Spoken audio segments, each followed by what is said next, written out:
Siapa yang mengucapkan la ilaha illallah? Bullshit semuanya. Alam semesta mengucapkan la ilaha illallah. Langit mengucapkan la ilaha illallah. Bumi mengucapkan la ilaha illallah. Matahari, bulan, bintang semua mengucapkan la ilaha illallah. Semuanya tidak terkecuali. Batu, tanaman, pepohonan, semuanya, dinding, pintu mengucapkan la ilaha illallah. Dalilnya apa? Yusabbihu lahu ma fis samawati wa ma fil ardi. Bertasbih, menyebut mereka, mensucikan yang ada di langit maupun yang ada di bumi. Alam semuanya juga. Dan sayyiduhu amin ahli la ilaha illallah, itu bagi dalamnya. Makanya namanya nama la ilaha illallah dilanjutkan dengan Muhammadur Rasulullah. Karena tidak ada yang tahu la ilaha illallah secara hakiki kecuali Muhammadur Rasulullah. Karena cuma Muhammadur Rasulullah yang tahu la ilaha illallah. Dan sebagaimana pada baginda Nabi Muhammad SAW, beliau berjumpa di Baitul Ma'mur, berjumpa dengan Allah, turun langsung disambut dengan Nabi Musa alaihissalam. Kaifa ya Rabbika ya Rasulullah, di mana keadaan Tuhanku? Lihat, Nabi Muhammad dalam keadaan tawadhu menceritakan, aku terhalang dukhan, terhalang asap sehingga nggak lihat sempurna. Padahal nggak seperti itu. Nabi Muhammad melihat secara mutlak zatnya Allah. Dan bagaimana hebatnya Nabi Musa, beliau tidak sanggup melihat Allah langsung, tapi melihat orang yang melihat Allah secara langsung. Jadi Nabi Musa sengaja, itu bukan Nabi Musa apa Musanya, Nabi Musa dengan sholat kita. Nabi Musa kan sudah selesai risalahnya, kenabiannya sudah selesai. Pada waktu beliau wafat, bagaimana basyaran manusia, selesai juga urusannya, selesai juga umatnya. Gak ada urusan, tak apa urusannya. Nabi Musa nanyain apa dapat perintah apa sholat, berapa rakaat, berapa waktu, 50, gak akan kuat, balik lagi. Balik lagi. Baginda Nabi Muhammad berjumpa dengan Allah, turun gimana? 40 waktu nggak akan kuat. Umatku itu umurnya panjang-panjang, badannya gede-gede, ibadahnya hebat-hebat. Banyak kisah-kisah tentang Nabi-Nabi Bani Israel yang ibadahnya 500 tahun, yang ibadahnya 200 tahun. Banyak kisah-kisah, dan badannya gede-gede semua.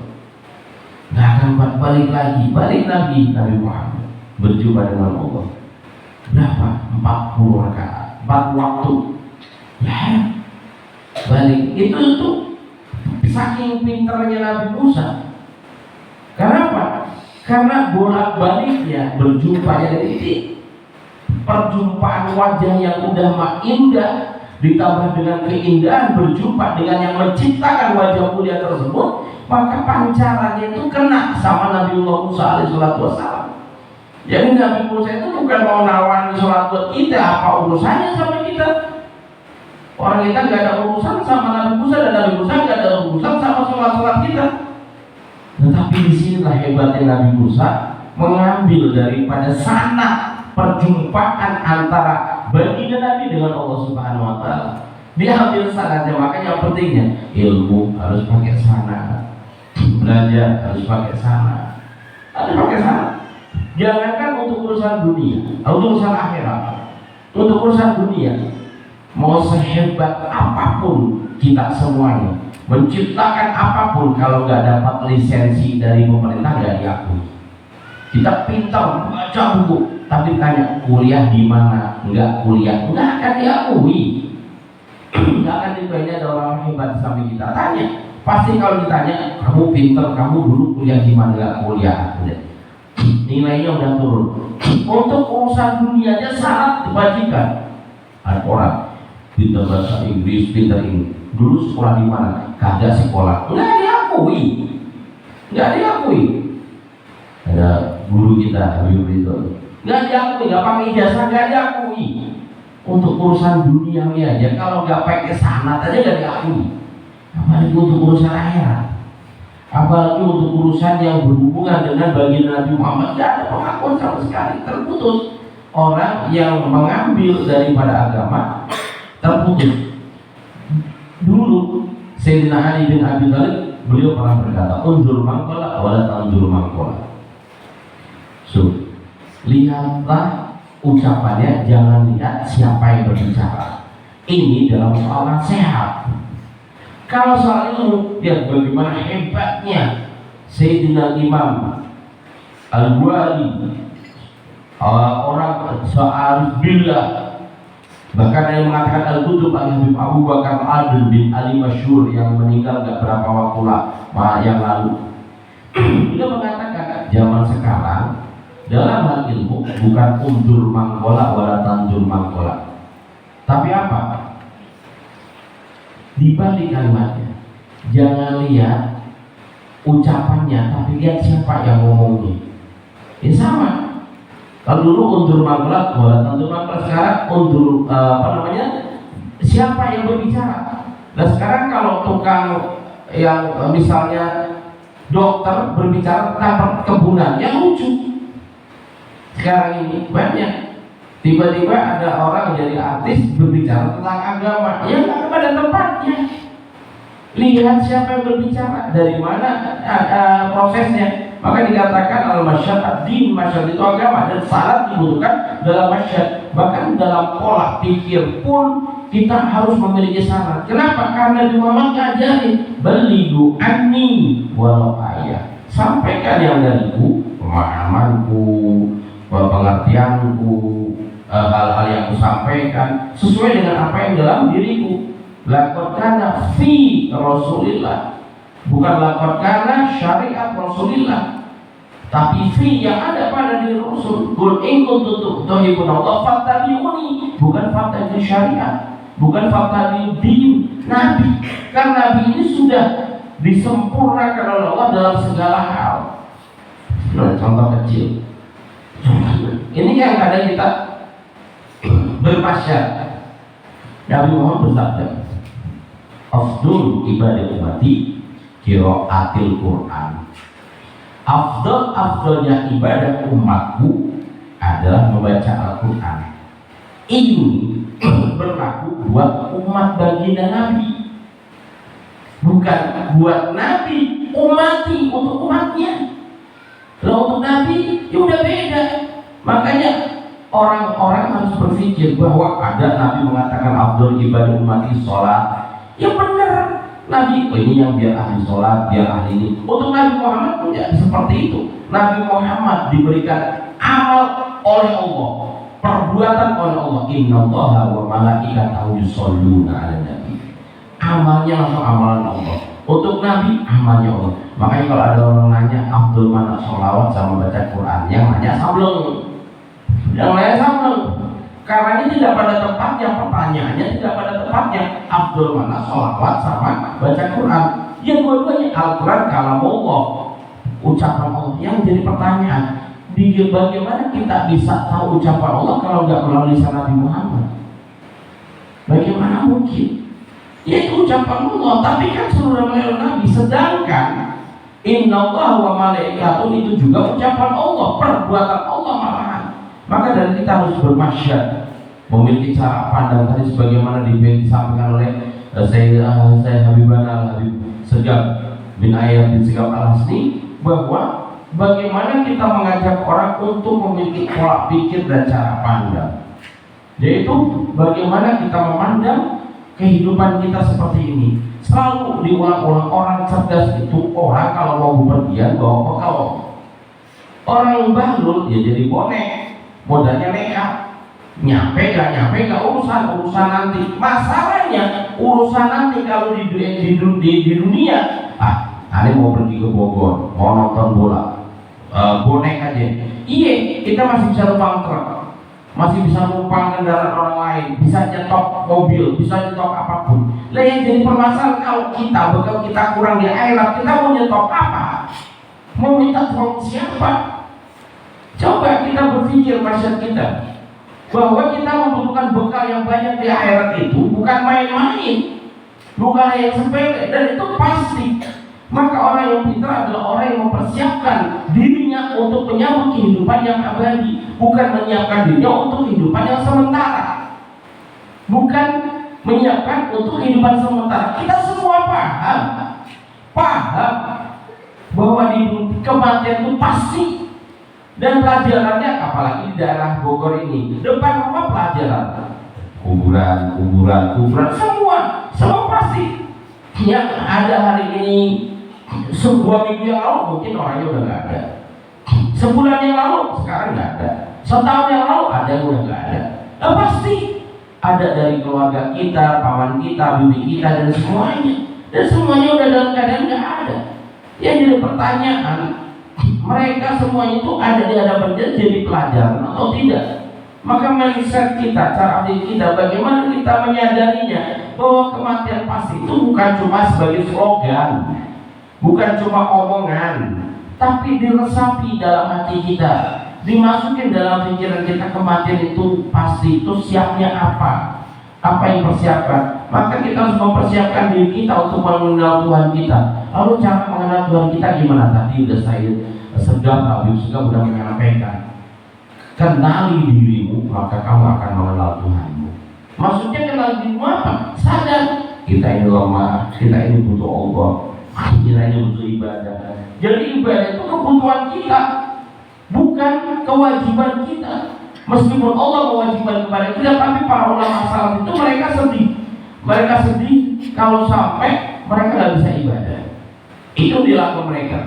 Alhamdulillah barusan Habib Sugeng mengambil daripada kitab Adab Suluk Murid. Dari kemarin kita dijejeli Adab Suluk Murid. Habib Panis pagi-pagi Adab Suluk Murid, pelajaran Adab Suluk Murid. Alhamdulillah ada ini satu hal yang istimewa, bahwa Imam Abdullah bin Haddad nyuruh kita, ayo dorong semangat kalian, dorong diri kalian untuk meraih bahwa setiap harinya dan setiap tahunnya Allah sudah siapkan daripada nafahat, daripada kebaikan-kebaikan. Ambil kesempatan. Demi Allah, Allah tidak pernah zalim. Allah tidak pernah zalim ataupun menzalimi kita. Allah nggak pernah kejam ataupun mengejami kita. Tapi kita yang menzalimi diri kita. Ada pertanyaan tidak? Kenapa Allah ciptakan neraka? Berarti Allah kejam? Enggak seperti itu. Sebelum Allah ciptakan neraka, Allah ciptakan surga dulu. Allah ciptakan surga dulu. Allah utus Nabi yang penuh dengan rahmat, dan Nabinya bersabda, kullu ummati yadkhulul jannah illa man aba. Semua umat masuk surga kecuali yang nggak mau. Sebagaimana Allah pun demikian. Bayangin, rahmatku melampaui murkaku. Kan udah begitu baik Allah. Cuma kita yang melampaui batas. Kata Allah, jangan, nanti baru disiapin neraka. Orang masuk neraka bukan karena Allah yang zalim, karena kita yang menzalimi diri kita. Neraka bukan daripada kejahatan Allah, bukan kezaliman Allah, tapi apa? Sifat adilnya Allah. Sifat adilnya Allah ciptakan. Kesedihan kita, kesusahan kita, bencana yang kita hadapi, kesulitan kita, keekonomi kita, semuanya itu bukan Allah menciptakan takdir yang buruk buat kita, tapi apa? Kita ambil pilihan yang salah sehingga dapat konsekuensi atau akibat dari apa yang kita perbuat.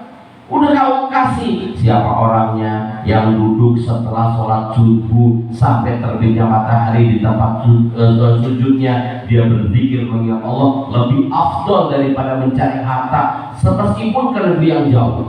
Udah dikasih jalan. Siapa orangnya yang berzikir di pagi dan petang dijamin rezekinya oleh Allah. Bahkan Imam Abdullah bin Haddad, siapa yang menuntut ilmu akan dapat rezeki di luar wa min dzabbatin fil ardi ila Allah rizquha. Itu kan udah ditetapkan rezekinya, tapi penuntut ilmu di samping rezeki itu ada tambahan lagi dari Allah. Kan seperti itu masalahnya. Dan kita kan nggak mau. Makanya kalau kita ngerasain berat, sumpah, susah, tanya, kamu sudah menunaikan kewajiban sama Allah belum? Kamu sudah menunaikan apa yang Allah perintahkan belum? Jadi Allah tidak menzalimi kita, yang menzalimi diri kita. Jadi apa yang kita perbuat itu Allah sudah siap-siapkan semuanya, tapi semuanya khair, baik semuanya.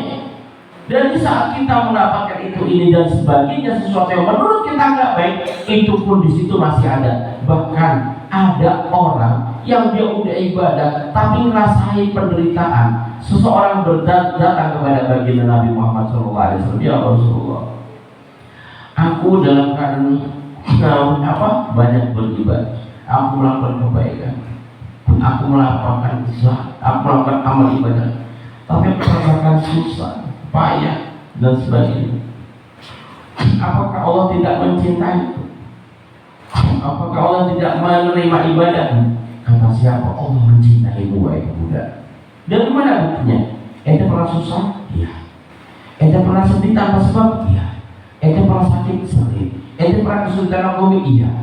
Itulah nama Allah, di mana tidaklah tertusuk duri seorang yang iman sama Allah kecuali itu kafaroh, itu ampunan dosa-dosa, itu pengangkat derajat.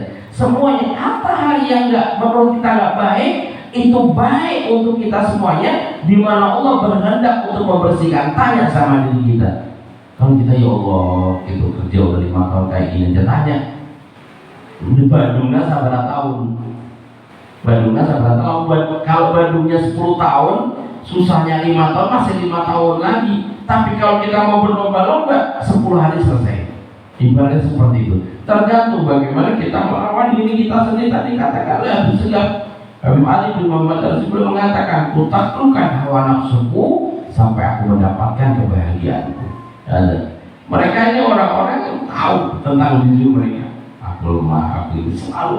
Sehingga mereka berlomba-lomba untuk menggali kebaikan dan kebaikan dari Allah, karunia Allah yang Allah selalu berikan.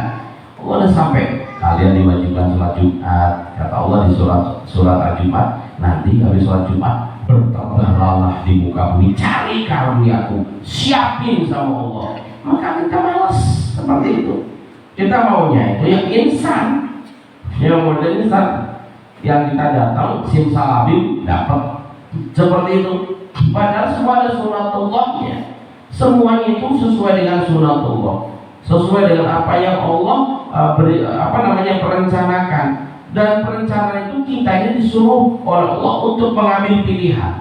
Lihat, Pak, sunatullah berjalan. Kalau nggak berjalan, Nabi Muhammad ngapain capek-capek?